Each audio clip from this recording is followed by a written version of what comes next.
তো হে ভিউয়ার্স, কেমন আছেন সবাই? আশা করব সবাই ভালো আছেন।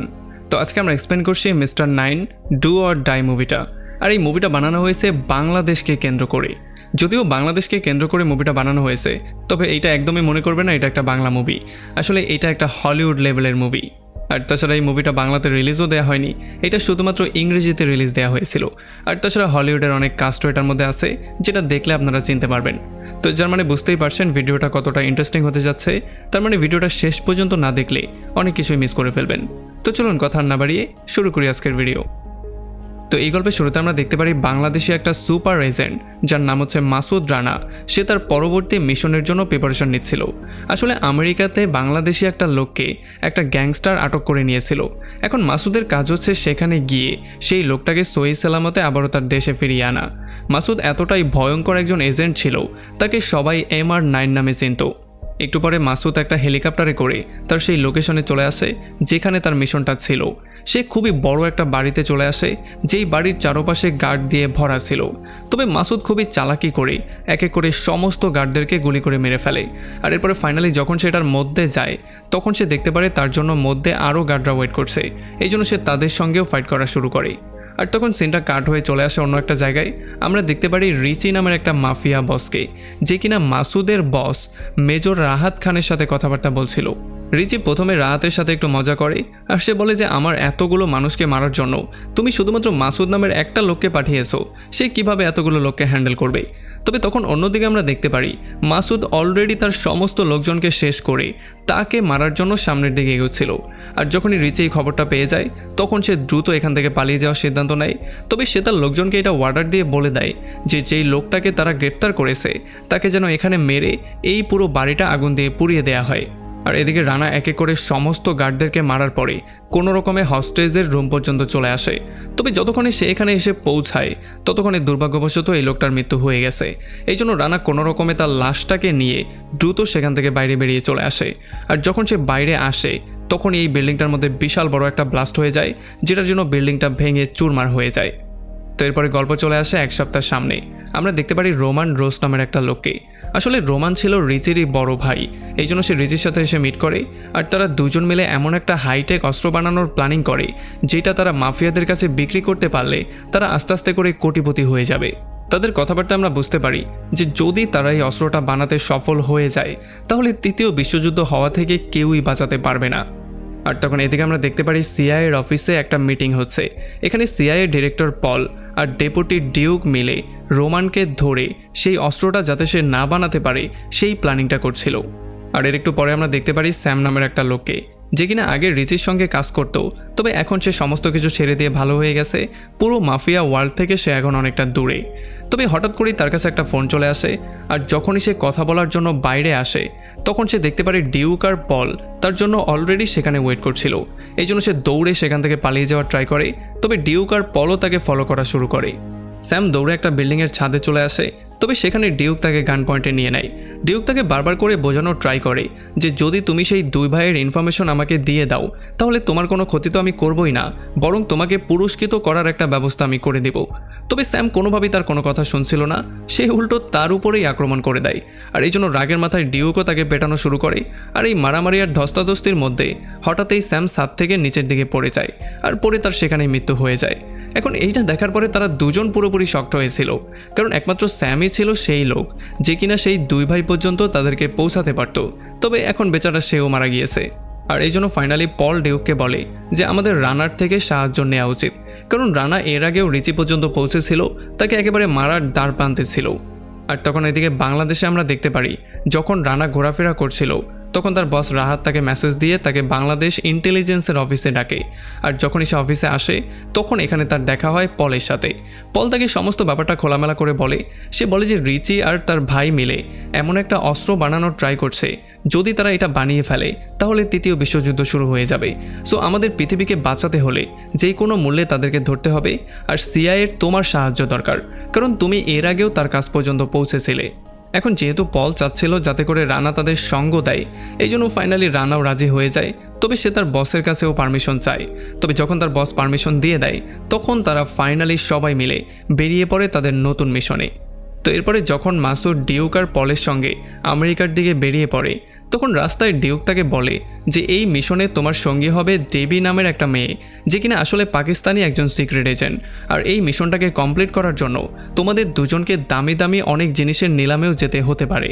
আসলে এই অকশনগুলো রোমান রেখেছিল, কারণ সে বিভিন্ন রকমের এন্টিক জিনিসগুলো কালেক্ট করার বাহানা করে পেছনে পেছনে তার এই সন্ত্রাসী কার্যক্রমগুলো পরিচালনা করে। যাই হোক, এরপরে রানাকে নিয়ে আসা হয় আমেরিকার মোজাবে ডেজার্ট নামের একটা মরুভূমিতে, যেখানে তার সেফটির জন্য তাকে এখানে একটা বাড়িও বানিয়ে দেওয়া হয়েছিল, যেখানে সে সেফলি থাকতে পারবে। এরপরে বিকালে সে চলে যায় ডেবিকে এয়ারপোর্ট থেকে পিক করতে, আর এয়ারপোর্ট থেকে তাকে নিয়ে তারা দুজন তখনই বেরিয়ে পড়ে তাদের প্রথম মিশনে। এরপরে রাতের বেলায় তারা দুজন স্বামী স্ত্রী হয়ে চলে আসে রোমানের এন্টিক অকশনের মধ্যে। আর যখন এখানে অকশনটা শুরু হয়ে যায় তখন তাদের সামনে রোমানও চলে আসে, সে তাদের সবাইকে ওয়েলকাম করে। তবে তখন রানা একটু চালাকি করে রোমানের ঘরের মধ্যে লুকিয়ে চেক করার ট্রাই করে। তবে যখনই সে সেখানে যায় তখন দুর্ভাগ্যবশত একটা গার্ড তাকে দেখে ফেলে, আর সে তাকে গান পয়েন্টে করে সোজা নিয়ে আসে রোমানের কাছে।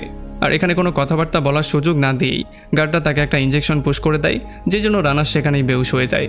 আর যখন সে জ্ঞান ফিরে পায় তখন সে দেখতে পারে তাকে অন্য একটা জায়গায় নিয়ে আসা হয়েছে, যেখানে তাকে চেয়ারের সঙ্গে হাত পা বেঁধে ফেলা হয়েছে। আর তাছাড়া ডেবিকেও তারা জিম্মি করে নিয়েছে। আর একটু পরে রোমান তার গার্লফ্রেন্ড গিয়াকে বলে তুমি ডেবিকে নিয়ে একটু সাইডে যাও, আর তার কাছ থেকে কিছু বের করা যায় কিনা সেটা দেখো। আর এখানে রোমান যখন মাসুদের কাছে ব্যাপারগুলো জিজ্ঞেস করা শুরু করে তখন মাসুদ কোনো কিছুই বলছিল না। সে বারবার করে জিজ্ঞেস করছিল তোমাকে এখানে পাঠিয়েছে কে, তোমার উদ্দেশ্যটা কি। তবে সে মাসুদকে যতভাবেই টর্চার করছিল কোনোভাবেই মাসুদ তার মুখটা খুলছিল না। আর তখন এদিকে আমরা দেখতে পারি ডেবি গিয়া আর তার লোককে পিটিয়ে সেখানে বেহুশ করে ফেলে। আর অন্যদিকে রানাও নিজেকে ফ্রি করে সেখান থেকে দ্রুত লাফ দিয়ে নিচে চলে আসে। সে একটা মোটরসাইকেল নিয়ে পালিয়েই যাওয়ার ট্রাই করছিল, তবে তখনই সেখানে ডেবিও চলে আসে, যে কিনা তার পেছনে উঠে পড়ে। এই জন্য তারা দুজন দ্রুত সেখান থেকে পালিয়ে চলে আসে। আর একটু পরে ফাইনালি তারা সেই মরুভূমিতে চলে আসে, আর এখানে এসে তারা সেই ঘরে থাকা শুরু করে। তবে যখন বিকালবেলায় রানা চিন্তা করছিল যে কিভাবে তাদের দুই ভাইকে সে খুব দ্রুত ধরে মিশনটাকে শেষ করতে পারবে, তখন সেখানে রোমানের গুন্ডারা চলে আসে। আসলে গুন্ডারা এসেছিল সেই মোটরসাইকেলের মাধ্যমে, কারণ মোটরসাইকেলের মধ্যে একটা জিপিএস ট্র্যাকার লাগানো ছিল, যেইটার মাধ্যমে তারা এই লোকেশনটা পেয়ে গেছে। আর যখনই একটা গুন্ডা সেখান থেকে বেরিয়ে তাদের ঘরের দিকে যাওয়ার ট্রাই করে তখনই তার পাটা ল্যান্ড মাইন্ডের উপরে পড়ে যায়, যেই জন্য সেখানে বিশাল বড় একটা ব্লাস্ট হয়ে যায়। আর এই ব্লাস্টের শব্দ শুনতে পেরে রানা আর ডেবি ক্লিয়ারলি বুঝতে পারে যে রোমানের গুন্ডারা তাদের পর্যন্ত চলে এসেছে। এই জন্য তারা দ্রুত তাদের গানগুলোকে রেডি করে নেয়, যাতে করে তারাও তাদেরকে ফেস করতে পারে। আর এরপরে যখনই সেই গুন্ডারা এক এক করে আসা শুরু করে তখন তাদের মধ্যে ভয়ঙ্কর রকমের গোলাগুলি শুরু হয়ে যায়। রানা এক এক করে সবাইকে মারা শুরু করে, তবে তবুও একটা গুন্ডা ঘরের মধ্যে চলে আসে। এই জন্য রানাকে ফাইনালি তার মার্শাল আর্ট টেকনিকের ইউজ করতে হয়, আর এই মার্শাল আর্ট টেকনিকের সাহায্যে সে এই গুন্ডাকে সেখানেই শেষ করে দেয়। যদিও তখন বাইরে থেকে একটা স্নাইপার রানাকে দেখে ফেলে, আর সে তাকে পয়েন্টে নিয়ে শ্যুট করতে যাচ্ছিলই, তখনই সেখানে সৌভাগ্যবশত ডিউক চলে আসে, আর সে এসে স্নাইপারকেই শ্যুট করে মেরে ফেলে। তো এখন এখানে সবাইকে শেষ করার পরে পল, ডিউক, রানা আর ডেবি মিলে এখানে একটা মিটিং করা শুরু করে। তাদের মিটিংয়ের টপিক ছিল কিভাবে তারা এই মিশনটাকে খুব দ্রুত শেষ করতে পারে। তখন ডেবি তাদেরকে বলে যে কালকে রাতের বেলায় রোমান একটা ক্যাসিনোতে একটা বিজনেসম্যানের সাথে মিট করবে, যে কিনা এই অস্ত্রগুলো বানানোর জন্য তাকে ফান্ডিং করবে। আর এই বিজনেসম্যানের সাথে যদি সে ডিলটা করে ফেলে তাহলে অস্ত্র বানানোর ক্ষেত্রে সে আরেক ধাপ এগিয়ে যাবে, তখন তাকে ধরা আমাদের পক্ষে আরও একটু কষ্টকর হয়ে যাবে। ডেবি তাদেরকে পরামর্শ দিয়ে বলে যে যদি আমরা মিটিংয়ের মধ্যে গিয়ে আক্রমণ করি তাহলে হয়তোবা আমরা রোমানকে মারতেও পারি। আর এই জন্য ফাইনালি পল আর ডিউকও রাজি হয়ে যায়। আর যেহেতু সংখ্যাগরিষ্ঠ হয়ে গেছে, সো এই জন্য রানার মতামতের কোনো দরকারই নেই। আর তখন এদিকে আমরা দেখতে পারি রোমান তার একমাত্র ছেলে জেসনের সাথে কথাবার্তা বলছিল। আসলে জেসন এখানে জিদ করে ফেলেছে যে আজকে রাতের বেলায় যে মিটিংটা হবে সেখানে তার বাবার জায়গায় সে অ্যাটেন্ড করতে চায়। যদিও প্রথমে রোমান তাকে বারবার করে না করছিল, কারণ এটা খুবই ইম্পর্টেন্ট একটা মিটিং। তবে জেসন যখন বারবার করেই ফোর্স করছিল তখন আর সে নাও করতে পারে না। জেসন তাকে বলে যে এই সমস্ত কিছু তো একটা সময় আমাকেই হ্যান্ডেল করতে হবে, যদি আমাকে তুমি শিখতেই না দাও তাহলে একটা সময় আমি গিয়ে কী করে এগুলো হ্যান্ডেল করব, সো আমাকে একটা সুযোগ দিয়ে দেখতেই পারো। আর ফাইনালি যেহেতু রোমান রাজি হয়ে গেছে, এই জন্য এখন রাতের যেই মিটিংটা হবে সেখানে রোমানের জায়গায় তার ছেলেকে পাঠানো হবে। তবে সে একটা শর্তও দিয়ে দেয় যে তার ভাই রিচি আর কিছু গুন্ডাপান্ডা তার সঙ্গে যাবে। আর এরপরে রাতের বেলায় রিচি, জেসন আর রোমানের রাইট হ্যান্ড ইয়াকুব আর কিছু গুন্ডাপান্ডা চলে আসে সেই ক্যাসিনোতে সেই মিটিংয়ে অ্যাটেন্ড করার জন্য। আমরা দেখতে পারি মিটিংয়ের জায়গায় অলরেডি রানা লুকিয়ে বসেছিল, আর ডেবিও ডান্সারের বেশ ধরে সেখানে সমস্ত মিটিংটার উপরে নজরদারি করছিল। আর একটু পরে যখন এখানে জেসন তার সমস্ত লোকজন নিয়ে চলে আসে তখন সে একটা রাশিয়ান গুন্ডার সাথে এসে মিট করে। আর যখনই তারা কথাবার্তা বলে টাকাগুলো এক্সচেঞ্জ করা শুরু করে তখনই রানা এসে তাদের উপরে আক্রমণ করে দেয়। সে তাদের উপরে গুলি করা শুরু করে। হঠাৎ করেই চারপাশ থেকে সবাই গুলি করা শুরু করে। এখানে একটা হুলস্থুল কাণ্ড শুরু হয়ে যায়। আমরা দেখতে পারি ডিউক আর পলও দূর থেকে তাদের উপরে গুলি করে রানাকে সাহায্য করছিল। আর খুব শীঘ্রই রানা জেসনের উপরেও গুলি করে দেয় আর গুলি করে তাকে সেখানে আহত করে ফেলে। অন্যদিকে যখনই রিচি গুলির শব্দ পেয়েছে তখনই সে দৌড়ে পালিয়ে গেছে। আর যখন ইয়াকুব পালানোর ট্রাই করছিল তখন সে জেসনকে এই অবস্থায় দেখতে পারে। এই জন্য সে তাকে কাঁধে করে নিয়ে গাড়িতে ওঠায় আর গাড়ি দিয়ে দ্রুত পালিয়ে যাওয়ার ট্রাই করে। তবে রানাও দ্রুত একটা গাড়ি নিয়ে তাদেরকে ফলো করা শুরু করে। আর অন্যদিকে সেই ক্যাসিনোর মধ্যে ডিউক, পল আর ডেবি তারা তিনজন এখন পর্যন্ত সেই গুন্ডাদের ফেস করছিল। একে করে তারা সবাইকে শেষ করে দেয়। তবে ফাইনালি গিয়া জীবিত রয়ে যায়। এই জন্য ডিউক গিয়াকে একটা অপশন দেয়। সে বলে যে যদি তুমি সেই দুই ভাইকে ধরতে আমাদেরকে সাহায্য করো তাহলে তোমার কোনো ক্ষতি আমি করবই না, তোমাকে আমি ফ্রি করে দেব যাতে তুমি বাঁচতে পারো। আর যেহেতু গিয়ার কাছে অন্য কোনো অপশন নেই এই জন্য সেই অস্ত্র সম্পর্কে সমস্ত ইনফরমেশন তাদেরকে দিয়ে দেয়। অন্যদিকে রানা এখন পর্যন্ত ইয়াকুবের গাড়িটা ফলো করছিল আর জেসন ইয়াকুবের গাড়ির পেছনেই ছিল। তবে যেহেতু তার অনেক রক্ত ঝরছে এই জন্য একটা সময় আর সে সহ্য করতে পারে না আর এই জন্য গাড়ির পেছনেই তার মৃত্যু হয়ে যায়। আর যখন ইয়াকুব এই ব্যাপারটা দেখতে পারে তখন সে দ্রুত স্পিডে ড্রাইভ করে একটা ট্রেনের সামনে দিয়ে গাড়িটা পার করে দেয়। আর তখনই ট্রেনটা চলে আসে, যেই জন্য রানা এই পাশেই আটকা পড়ে যায়। আর এদিকে যখন রোমানের ছেলের লাশ ইয়াকুব তার সামনে নিয়ে আসে তখন তার ছেলের লাশটা দেখার পরে সে পুরোপুরি শকড হয়ে যায়। তার পায়ের নিচ থেকে মাটি সরে যায়। সে রাগের মাথায় তাকে জিজ্ঞেস করে যে তার খুনি কি। তখন ইয়াকুব তাকে বলে দেয় যে তার খুনি হচ্ছে গিয়ে এজেন্ট রানা। আর সে তাকে এইটাও বলে দেয় যে যাদেরকেই বাড়ির মধ্যে পাঠানো হয়েছিল তাদের প্রত্যেককে সে শেষ করে দিয়েছে। আর এই জন্য ফাইনালি রোমানও সিদ্ধান্ত নিয়ে ফেলেছে যে এখন তাকে মারার কাজটা সে নিজে হাত দিয়ে করবে। এই জন্য সে তার ছেলের মৃত্যুর বদলা নিতে বেরিয়ে পড়ে আর এই অস্ত্রের কাজটা সে দিয়ে যায় ইয়াকুবের কাছে যাতে করে সে এই অস্ত্রের কাজটাও চালু রাখতে পারে। আর এদিকে রানাই ব্যাপারটা জানতে পারে যে রোমানকে অস্ত্র বানাতে যেই লোকটা সাহায্য করছে সে হচ্ছে গিয়ে একজন বাংলাদেশি যার নাম হচ্ছে প্রফেসর কারিম। এই জন্য সে সময় নষ্ট না করে খুব দ্রুত চলে আসে প্রফেসর করিমের কাছে আর সে তাকে জিজ্ঞেস করে সে কেন এই কাজটা করছে। তখন প্রফেসর করিম তাকে সমস্ত ব্যাপারটা বলে। সে বলে যে রোমান তাকে অনেক বড় একটা অঙ্ক অফার করেছে যেটার জন্য সে আর না করতে পারেনি। এখন এগুলো শোনার পরে রানা তাকে বলে যে যেখানে অস্ত্রটা বানানো হচ্ছে তুমি আমাকে সেখানে নিয়ে চলো। আর ফাইনালি তারা দুজন চলে আসে একটা মরুভূমির মাঝখানে যেখানে একটা ল্যাব বানিয়ে এই কাজটাকে প্রসেস করা হচ্ছে। তবে তখনই এখানে রোমানের লোকজন চলে আসে যারা কিনা রানাকে গান পয়েন্টে নিয়ে নেয়। আর তাকে ধরে যখন তারা মধ্যে নিয়ে যায় তখন রোমান তার সঙ্গে ভিডিও কলে কথাবার্তাও বলে। আর তখন এখানে ইয়াকুব ডেবিকে ধরেও নিয়ে আসে কারণ তারা ডেবিকেও বন্দি করে নিয়েছে। আর তখন রোমান তাদেরকে ধমক দেওয়া শুরু করে আর সে বারবার করে বলা শুরু করে যে তার ছেলের মৃত্যুর বদলা তো সে অবশ্যই নেবে। তবে সে এই ব্যাপারটা জানতো না যে ডেবি আর রানা হচ্ছে গিয়ে একজন সিক্রেট এজেন্ট। এই জন্য রানা তাকে বলে দেয় যে যদি আজকে তুমি আমাদের দুজনকে মেরেও ফেলো তবুও কিছু যায় আসে না, কারণ সিআইএ আর বাকি যেই ফোর্সরা আছে তারা খুব শীঘ্রই এখানে চলে আসবে আর তোমাদের সবাইকে মূল সহ উপড়ে ফেলবে। আর তখন এখানে ডিউকও চলে আসে যে কিনা গুন্ডাদেরকে মারতে মারতে সামনের দিকে আগানো শুরু করে। আর দূরে দাঁড়িয়ে পল স্যাটেলাইটের সাহায্যে তাকে রাস্তা বলে বলে সাহায্য করছিল। আর যখন করিম দেখতে পারে যে সিআইএর লোকজন এখানে চলে এসেছে তখন সে দ্রুত এখান থেকে পালিয়ে চলে যায়। আর অন্যদিকে একটা গার্ড রানা আর ডেবিকে যখন অন্য একটা রুমে বন্দি করতে নিয়ে যাচ্ছিল তখন সুযোগ পেয়ে রানা তার উপরে আক্রমণ করে দেয় আর তাকে সেখানে বেহুশ করে দেয়। আর এরপর সে ডেবিকে এখান থেকে পালিয়ে যাওয়ার জন্য বলে কারণ সে নিজে যাচ্ছে ইয়াকুবকে ফেস করার জন্য। আর যখন সে গিয়ে ইয়াকুবকে ফেস করে তখন ইয়াকুবের সাথে সে কোনোভাবেই পারছিল না। ইয়াকুব তাকে আচ্ছা রকম ধোলাই করে। তবে যখন রানাও তার উপরে আক্রমণ করার ট্রাই করে তখন ইয়াকুব শেষ পর্যন্ত নিজের জীবনের ঝুঁকি দেখতে পেয়ে কারিমকে নিয়ে এখান থেকে দ্রুত পালিয়ে যায়।